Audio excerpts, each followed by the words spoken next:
जय गुरु जी संगत जी। आज का प्रकरण है सेवा। एक समय की बात है, एक राजा था बहादुर शाह, जो आधा हिंदुस्तान का राजा था। तो उसे एक महापुरुष ने बोला, धन गुरु रामदास जी। तो उसने पूछा कि आप मुझे धन गुरु रामदास जी क्यों कह रहे हो? कहते हैं, धन गुरु रामदास जी इसलिए कह रहा हूँ, गुरु रामदास जी ने ही आपका जीवन इस तरह का दिया है। आप जो आधे हिंदुस्तान के राजा हो, उन्हीं की बदौलत हो। वो कहते हैं कि कैसे?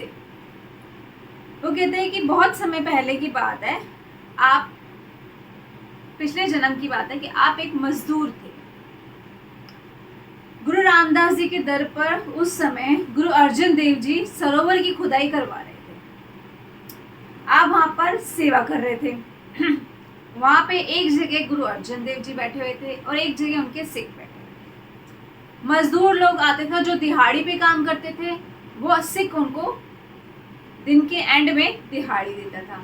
और गुरु अर्जन देव जी जो सिख वहां पर सेवा करके लिए आते थे, उनको आशीष देते थे। ऐसा वहां पे चल रहा था। एक दिन तुम्हारे मन में आया कि मैं भी गुरु अर्जन देव जी का आशीष लूं।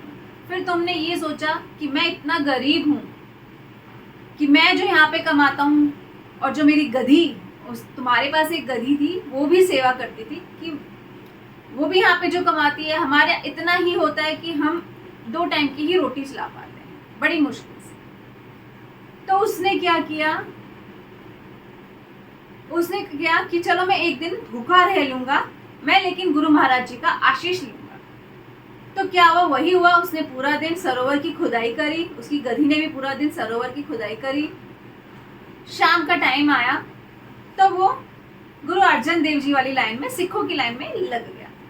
जब उसकी बारी आई, जब गुरु अर्जन देव जी सबको आशीष दे रहे थे, जब उसकी बारी आई तो गुरु अर्जन देव जी ने उसको बोला कि तुम गलत लाइन में लग गए हो, तुम्हारी लाइन वो है जहाँ पे दिहाड़ी मिल रही है मजदूरों को।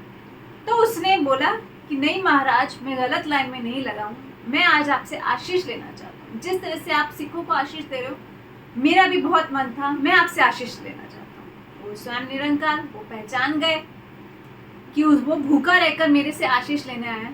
तो उन्होंने, गुरु महाराज जी ने उनको इतनी प्रेम भरी निगाहों से देखा और बोला, निहाल निहाल निहाल।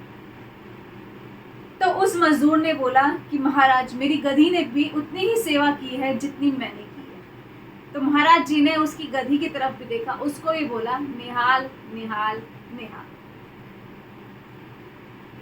तो वो महापुरुष जी उनको बता रहे हैं, उस राजा को बोल रहे हैं कि वो मजदूर तुम हो।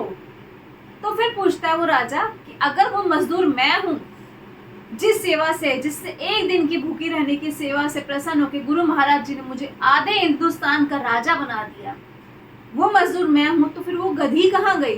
कहते कि वो जो तुम्हारी पटरानी है, वो तुम्हारी गधी है। ये होता है सेवा, ये होता है सेवा का फल, जिसे महाराज जी जब चाहें कैसे भी किसी को भी निहाल कर दें, लेकिन उनकी रजा होनी चाहिए। उनकी रजा हमारी भावनाओं पर है। जितनी ज़्यादा हम उनका जाप करेंगे, जितना ज़्यादा हम उनको याद करेंगे, जितने निर्मल मन से हम उनको याद करेंगे, किसी का बुरा नहीं करेंगे, उतनी ही कृपा उनकी हमारे ऊपर बरसेगी। जय गुरु जी, शुक्राना गुरु जी, लख लख शुक्राना।